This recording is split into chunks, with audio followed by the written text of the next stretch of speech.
I dream about Robin almost every night.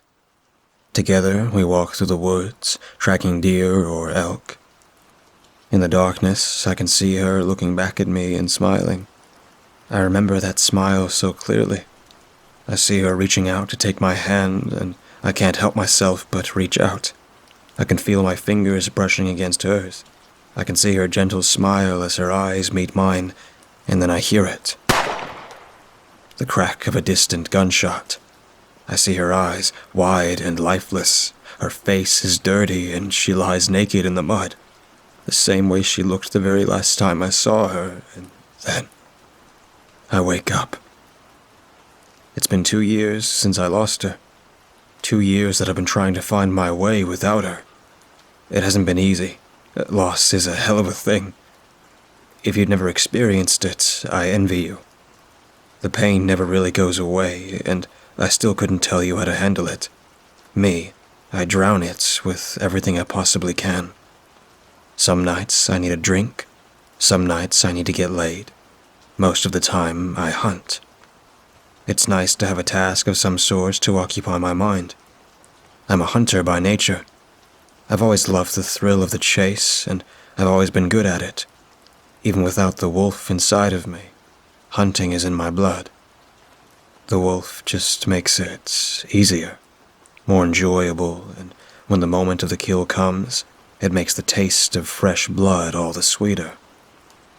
I used to go out alone, right after Robin died. I'd head out after the sun went down and let the wolf out, although it was never the same without her. Once upon a time, the hunt was something we shared. In the darkness of the night, she and I would venture off into the woods, smiling and whispering to each other. When we were away from the town, we'd turn, and then we'd run, chasing animal scents. We were our own little pack, our own little family. It was perfect. Then I lost her. Fate can be cruel like that.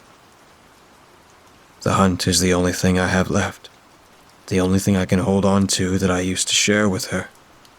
It's not something I'm keen to ever let go of, but doing it without her just felt empty, hollow.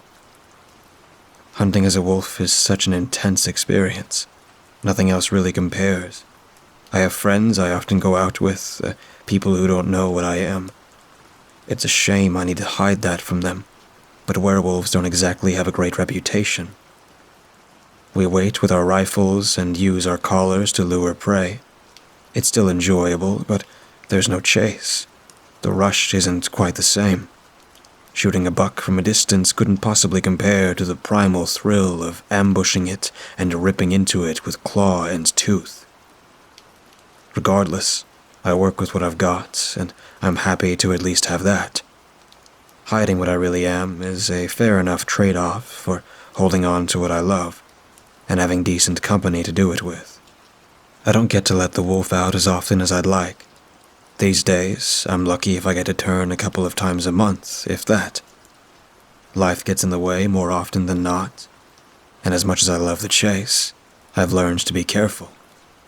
Werewolves aren't quite as resilient as some legends would claim. You don't need a silver bullet to kill one. I started my Sunday morning the same way I had too many times before. Slightly hungover, and in a stranger's bed at the university dorm. I vaguely remember the kid asleep beside me. Cute, blonde, probably 5 years younger than I am. I made a point not to wake him up as I got out of his bed and gathered up my clothes. It was early enough that nobody would notice me slipping out of the residence hall. I'm a little ashamed to admit that it wasn't my first time doing so. I was hungry, and since my life was already a disaster, I figured I couldn't do any more harm by stopping by the diner just across the street for breakfast. I ordered my usual, 3 over-easy eggs with a side of sausage, pea meal, and rye toast, and with a black coffee. The sky was just starting to light up as dawn broke, and I figured I had time to head back home and sleep in my own bed for a few hours before having to deal with the day. Then, of course, my phone buzzed with an incoming call. The name of the display read MJ, and I almost didn't want to answer. MJ Montgomery used to be the girl at the record store to me. I can't remember how we'd gotten to the subject of dead spouses, but it was something we had in common. I'd lost Robin, and she'd lost her fiancé. People bond over the strangest things. She'd coped a little better than I had over the past years and a bit. I had some suspicions that she and her housemate Shelby had a thing going on, but I was never quite sure. Either way, she'd made it her personal mission in life to check in on me every few days. It's not like I hated it, but every now and then it grated on me just a bit. "Hi, MJ," I said as I answered the phone. I didn't ask how the hell she knew I was even up at this hour. "Up late last night?" she asked.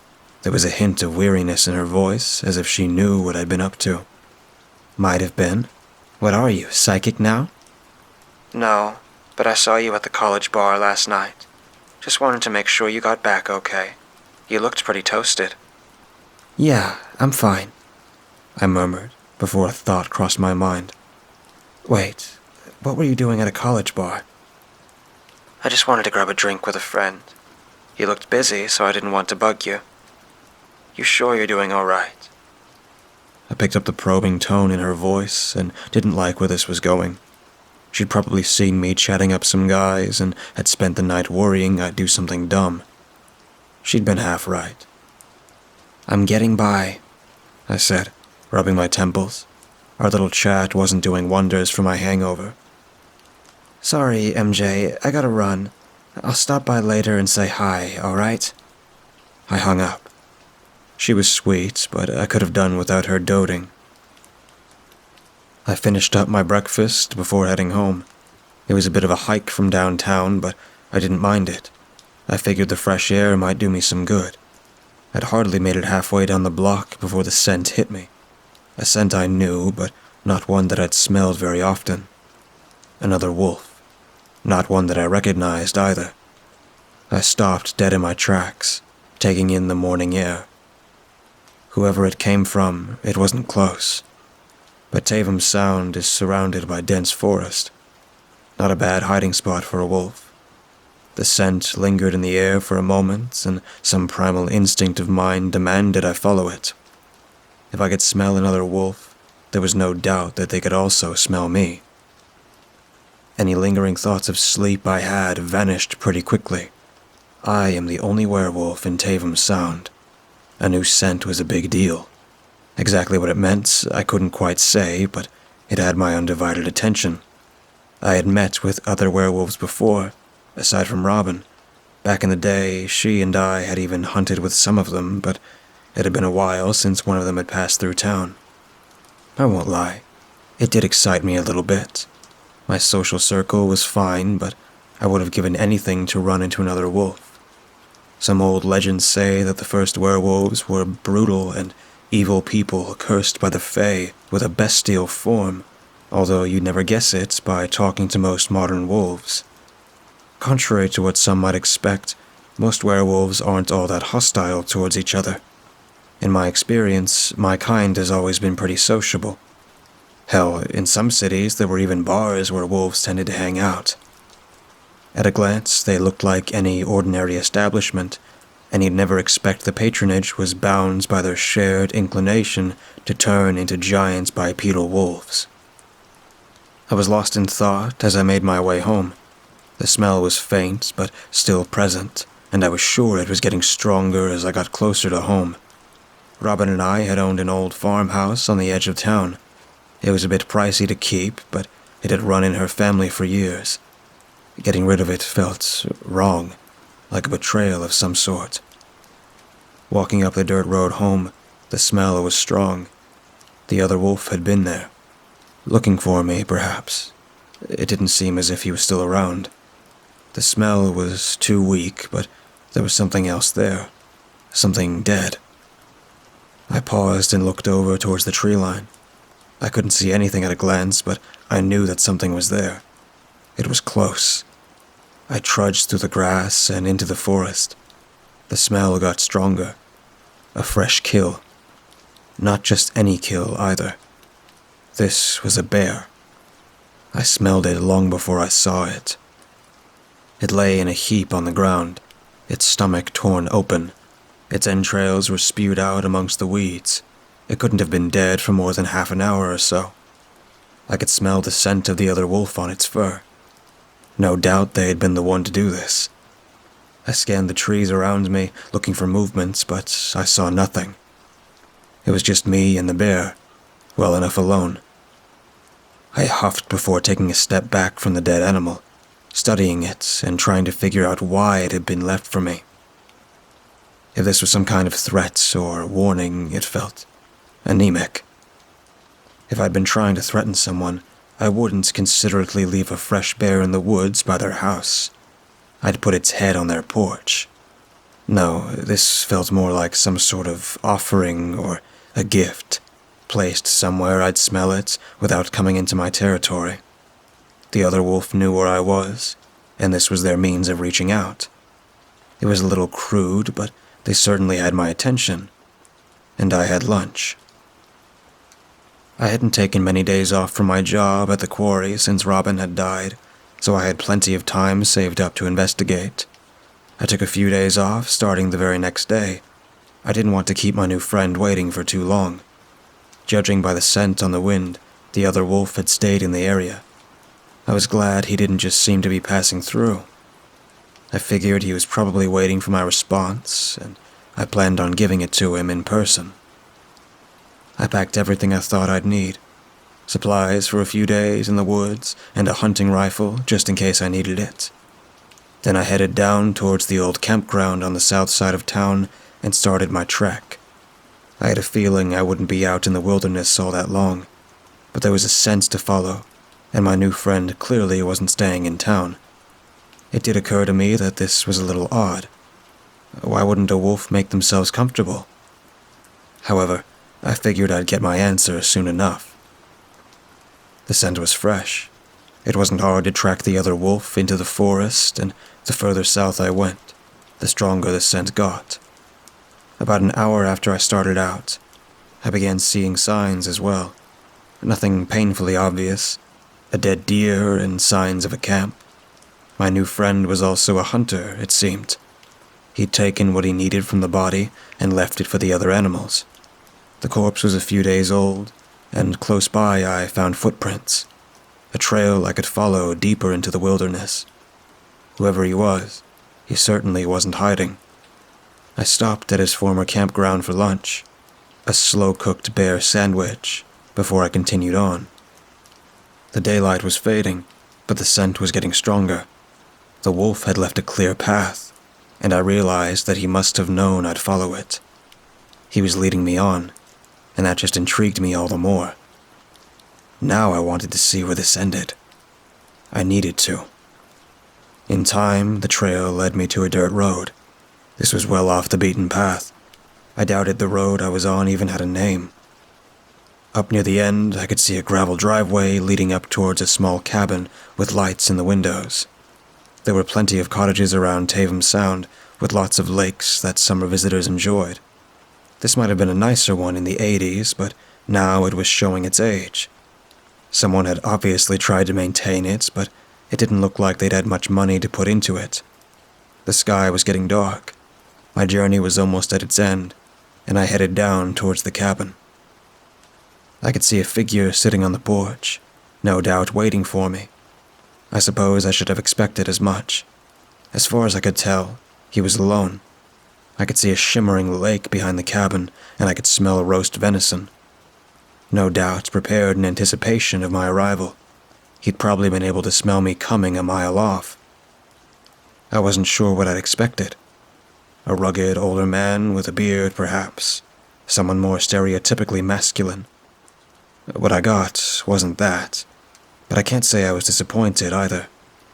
He was young and handsome, clean-shaven, but I suspected he would have looked nice with a bit of stubble. His hair was blonde, and he had a Nordic look to him. His body was toned beneath his clothes.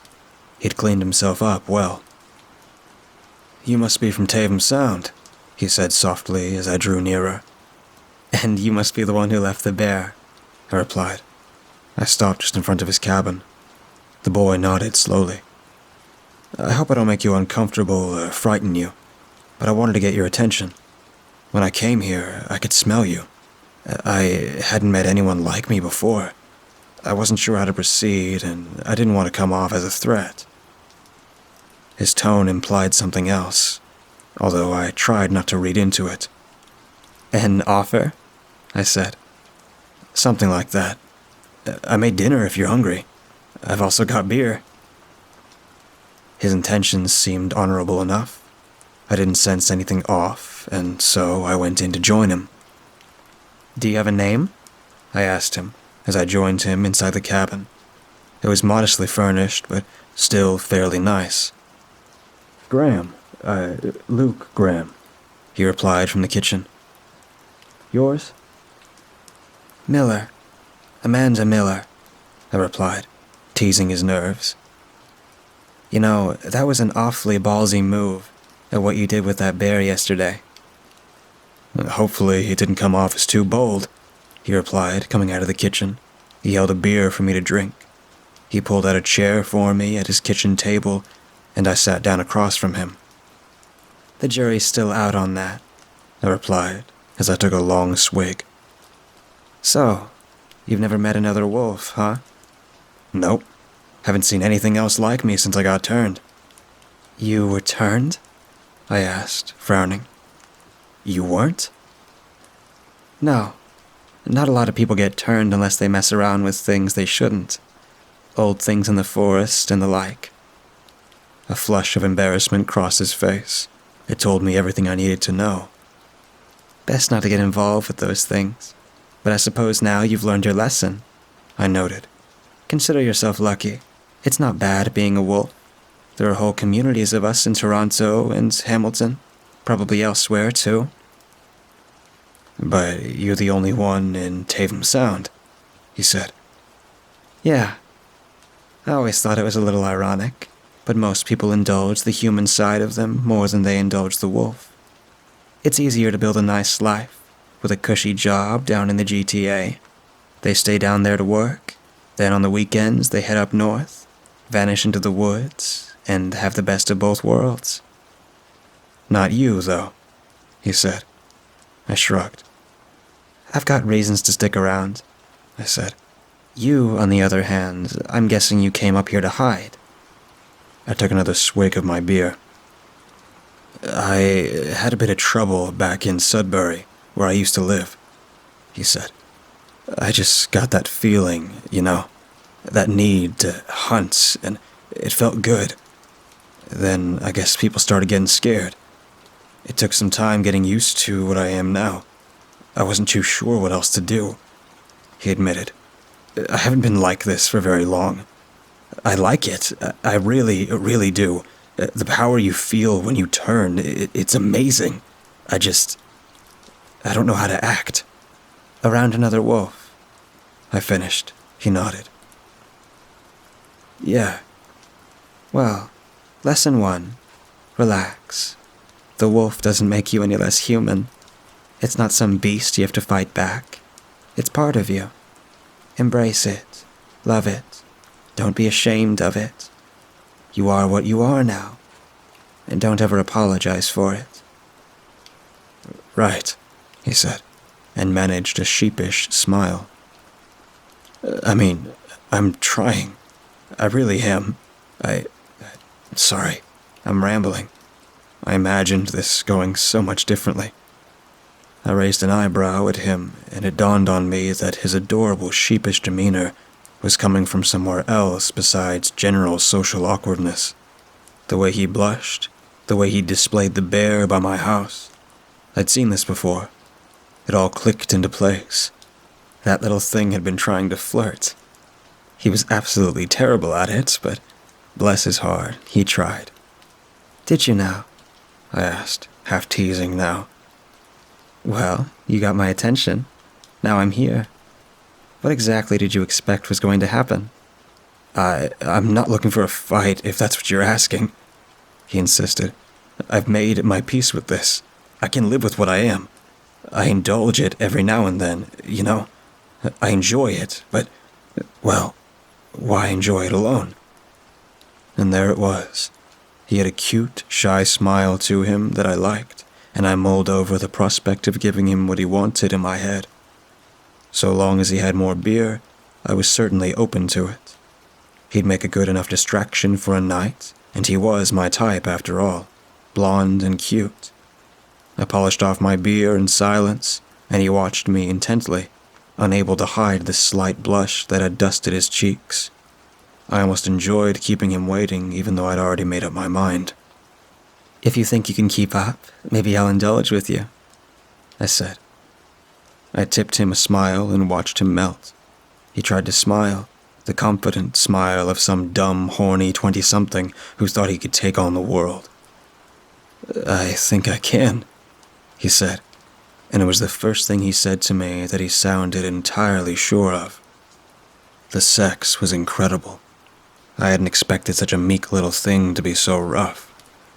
Graham had that insatiable stamina I've come to enjoy from men like him, and I suspect the wolf in him only served to amplify that. I hadn't been with another wolf since Robin, but Graham had an energy to him that I outright adored. He almost kept up with me. To say that I enjoyed that odd little booty call would be an understatement, but at the moment I still don't see it as anything more than it was. Two strangers intermingling in a fit of animal lust for that familiar rush of dopamine that we're all after in one way or another. When all was said and done, I rolled off of him and rested my head on the pillow to sleep. I could feel him trying to spoon me, and I allowed it. If he wanted to pretend this was something meaningful for a night, who was I to stop him? Either way, I'd found what I was looking for, and I'd be gone in the morning. End of story. I'm not quite sure how long I slept for. Longer than I wanted to be sure. I know that I tossed and turned, but that's to be expected. I haven't slept easy in 2 years, and another hedonistic night of sex and alcohol wasn't going to change that. I still dreamt about Robin. I still saw her face, her gentle blue eyes and flowing blonde hair. I felt her touch on my cheek in the moonlight and saw her smile before. I awoke clutching the pillow close to my chest. I had curled into a ball and I could hear Graham's voice in the distance.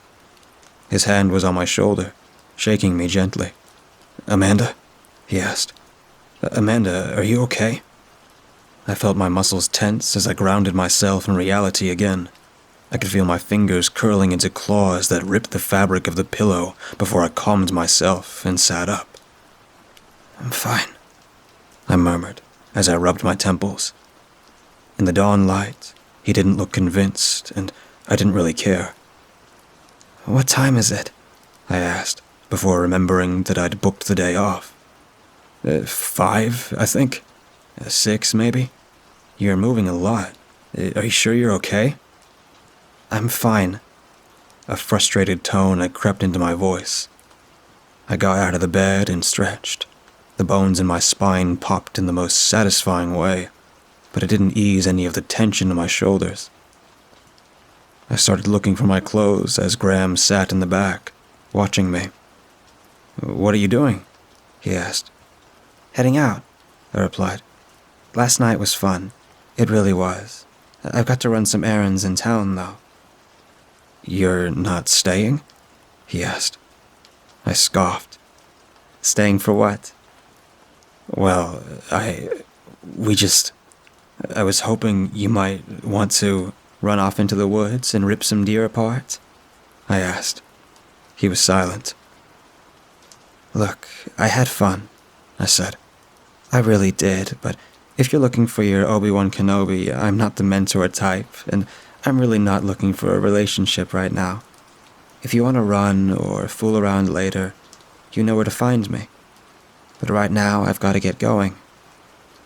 The poor kid looked genuinely dejected, like some poor lost puppy. I almost felt bad for him. Almost. "So, maybe we could see each other again?" he asked, hopefully. I paused, dressing and choosing my words carefully before I spoke. "I've got a few days off work. Like I said, you know where to find me." He seemed at least happy to hear that. Right. Okay then. Well, could I give you a ride into town at least? Save you the hike back? Now that I couldn't pass up. Graham dropped me off at my place so I could at least get a fresh change of clothes and a proper shower. I'd been a little afraid that when I was done, he'd still be in his truck outside my house, waiting for me, but thankfully he was gone by the time I was ready to head into town. I'd been meaning to drop some of that bear off at MJ's. Her housemate had a taste for wild game, and despite the doting, she's still decent company. MJ's a short and cute little thing, with long brown hair and big round glasses. Her face lit up with a familiar, timid smile when she saw me at the door. "Hey, what brings you to the neighborhood?" she asked. I held up the Tupperware I'd brought filled with bear. "I had a special delivery," I replied. "I figured you and your friends might want some. I don't think I can eat a whole bear by myself." "Bear?" MJ asked, taking the Tupperware. "I didn't think you hunted bear." "I don't, but a guy I know killed one and left me with it." "A whole bear?" MJ asked, obviously skeptical, judging by the look in her eyes. She was putting some of the pieces together. "Geez, he must have liked you a lot." "Seems to. He's a little brash and very awkward, but I guess we got a bit in common. Still, I'm not really sure I'm looking for a relationship right now." I followed MJ into the kitchen and watched as she put the meat in her fridge. She took out a pitcher of lemonade and poured us both a glass while I grabbed a seat at the counter. "You tell him that?" she asked as she brought me my glass. "Of course. He took it well enough." "Are you going to see him again?" That was the $1,000,000 question, wasn't it? "Maybe. We'll see." I took a sip of the lemonade and listened for any movement upstairs. Shelby didn't seem to be around. "Well, I think you should. You said you've got a lot in common, right? Maybe it'll be good for you. You know, having someone you can relate to." I just said I'm not looking for anyone, MJ. Who said it has to be anything? I just think that maybe it'll be good for you to just sort of have someone, you know? You don't have to date them, but I don't know. You always just seemed kind of aimless. I hummed in response as I stared down at my lemonade. I suppose MJ had a point. Truth be told, it kind of worries me. I mean, I get it. But when I lost Nathan, I kind of just buried it all for a bit. Then, when I couldn't do that anymore, I really didn't know what to do with myself. If I hadn't met Shelby, I don't know how I would have handled it. It was nice to have someone around, though, and I think it might help you, too. "You're dating again," I warned her, half teasing. "Sorry," she said, offering a small, apologetic smile. I gave her an affectionate nudge before emptying my cup and mulling over what she said. It wasn't the first time I'd wondered if she had a point, but something about her tone, it got me thinking. I'd met Robin on a hiking trail in Hamilton when I was around 18. I'd grown up in a rough part of town, and I'd been hanging out with the crowd there ever since I was a kid. Every weekend we'd get drunk, ride down to the forest, and let the wolf out. We'd tear through the woods, hunting fresh meat and ripping it to shreds. We'd never killed anyone, God no. But every now and then some of us liked to spook the locals. I did it a little more than most, mainly because I thought I had something to prove. I'd leaned into my reputation as the crazy, fiery redhead of the group, and I probably would have kept doing that until one day, one of those hikers I'd startled fought back. One moment, I'd been staring down some cute blonde going for a walk, and the next, I was staring down an 8-foot-tall wolf who'd knocked me on my ass. I'd run off whimpering and scared for my life for the first time. I'd expected she'd chase me, but no. Soon as I was out of sight, she vanished. I ran into her again at a bar a few weeks later, and the moment our eyes met, I knew she recognized me. I'd expect her to get mad or something, but she just smiled at me and came over and said, "Hope I didn't spook you too hard, Pop." I never thought that would be how I met the love of my life, but that was it. When Robin came into my life, everything changed. Life stopped being about the thrill. She showed me that it could be quite simple and beautiful. If it weren't for her, I don't know who I might have become. Some of the folks I used to run with got put down after going too far. One of them killed a human. Another got hit by a truck. Things like that. It's not any way for a wolf to die. For so long, Robin had grounded me. She'd been my better half, and when she died, she took away the best of me. I would have given anything to get it back. "Why don't we head out for the night?" I'd said to Graham. I stopped by his cottage again, the day after I'd talked to MJ. We'd screwed and relaxed in the afterglow when I'd said it. Out? He'd asked. Like a hunt? Yeah, why not?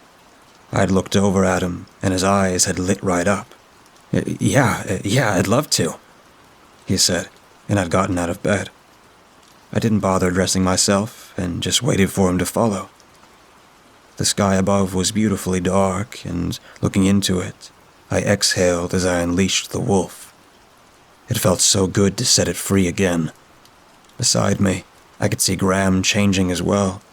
He scampered away like a puppy, grinning from ear to ear. His eyes never left me. We both picked up the scent of some nearby deer almost immediately, and I led the charge. We closed on them quickly, prowling through the bush. He was clumsy, but he followed my direction. When I motioned for him to stay put, while I circled around to run them into him, he seemed to understand.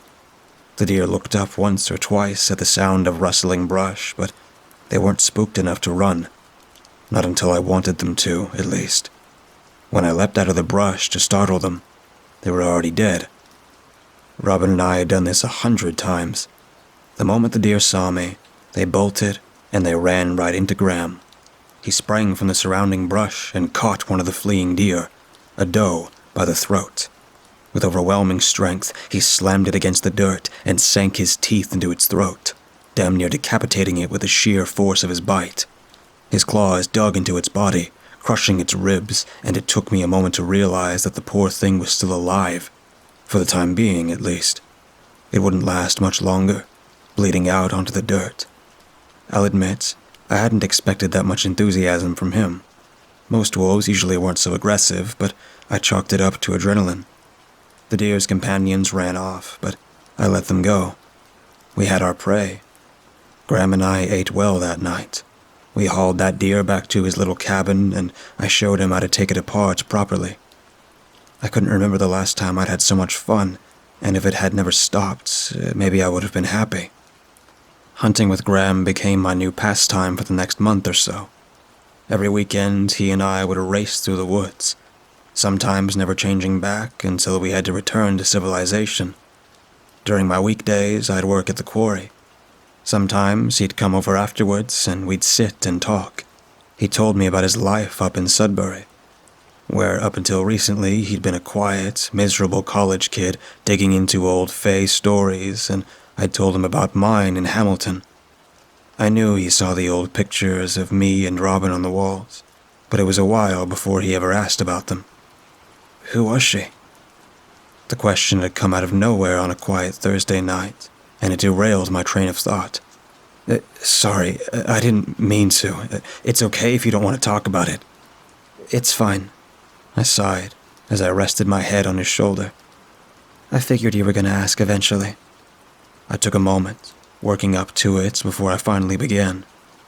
I told him everything. How we'd met in Hamilton, why I'd come up to Tavam Sound with her, and why I'd stayed after she was gone.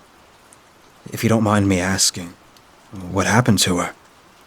Was his next question. I'd figured that was coming too, and I'd been dreading it. Some hunter saw us running one night and figured she was a bear, I said, struggling to keep my voice even. Vic Moore. I'd seen him around before. I heard he was a hell of a shot. I never thought I'd see it firsthand. He hit her in the throat. As soon as I saw her go down, though, all I saw was red. Every fiber of my being wanted to rip him limb from limb, but she was there, lying in the dirt. She'd changed back, and I couldn't stop the bleeding. She was looking into my eyes. 1 minute she was there, and then... I shook my head. She wasn't. Jesus, he said quietly.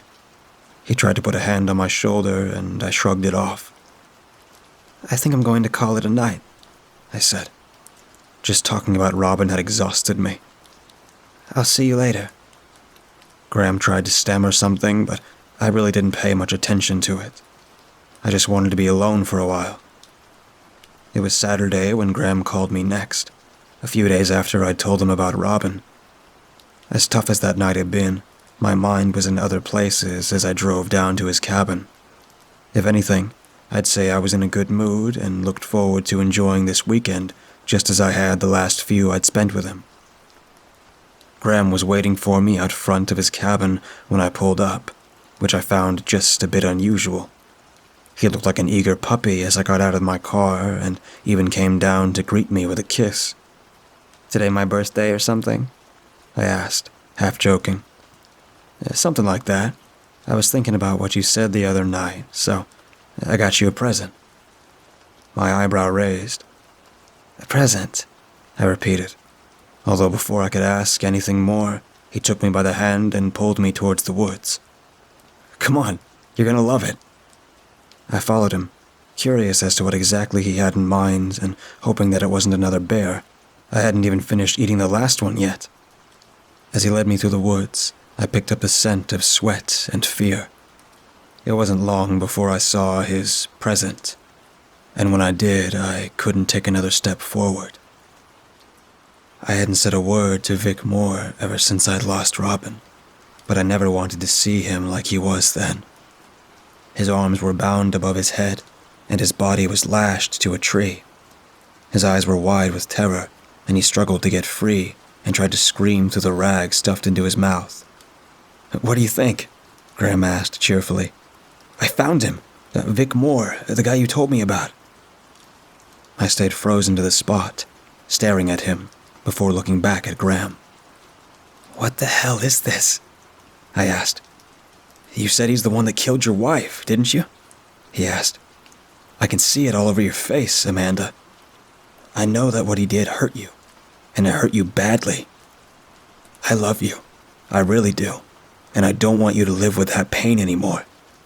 So I thought, maybe it'll make you feel better to get some closure. Closure? I asked. It took a moment before my brain registered what he was talking about. No.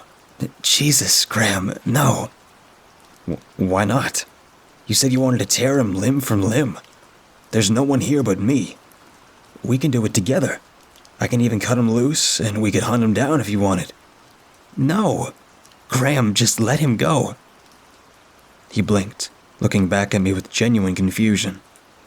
Why? Why? I couldn't believe what I was hearing.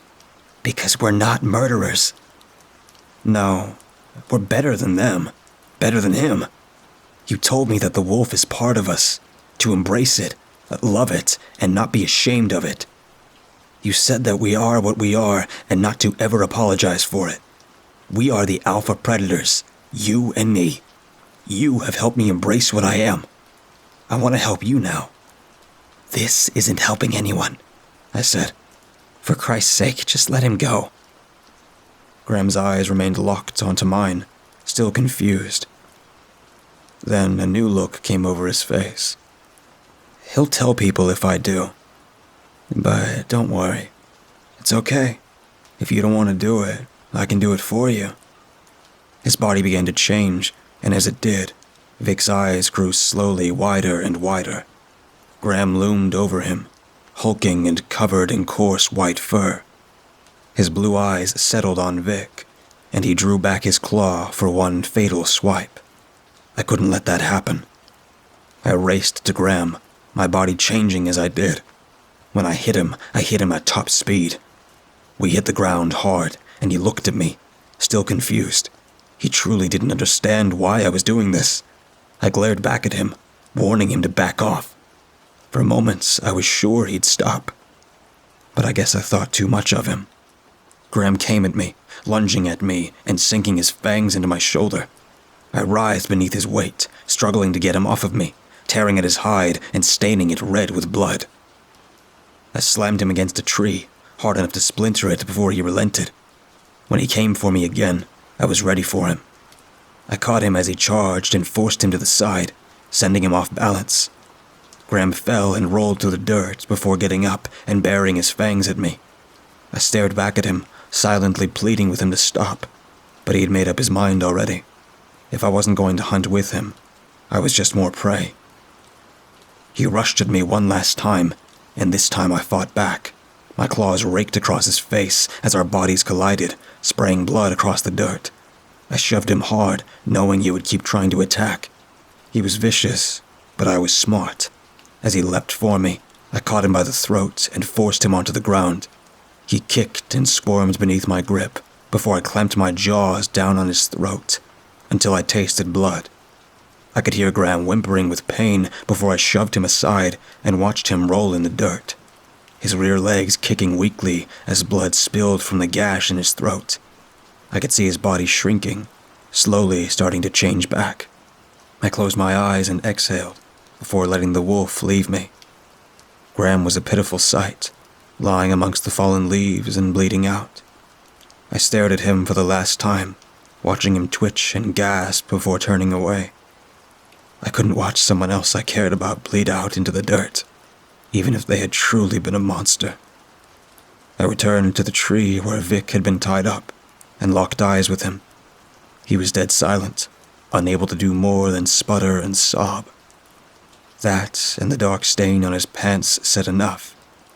I raised one hand and let it change before ripping through the rope that had bound him. Vic collapsed to the ground and pressed himself against the tree, no doubt terrified of me. I couldn't blame him.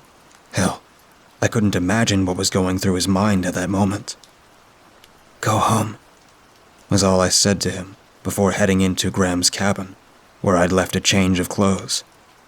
Vic was gone when I stepped out again a few minutes later. Part of me wondered if he'd tell people what he saw, although even if he did, who would believe him? I buried Graham in a shallow grave, the kind of grave fit for an animal. Then I took the beer from his fridge and drove down to MJ's. I had a lot to tell her and a lot to confess. She took it a lot better than I'd expected, and when at last I couldn't hold it in anymore, she let me rest my head in her lap as I cried over all I'd lost. It didn't get rid of any of the pain, but it felt a lot better than burying it.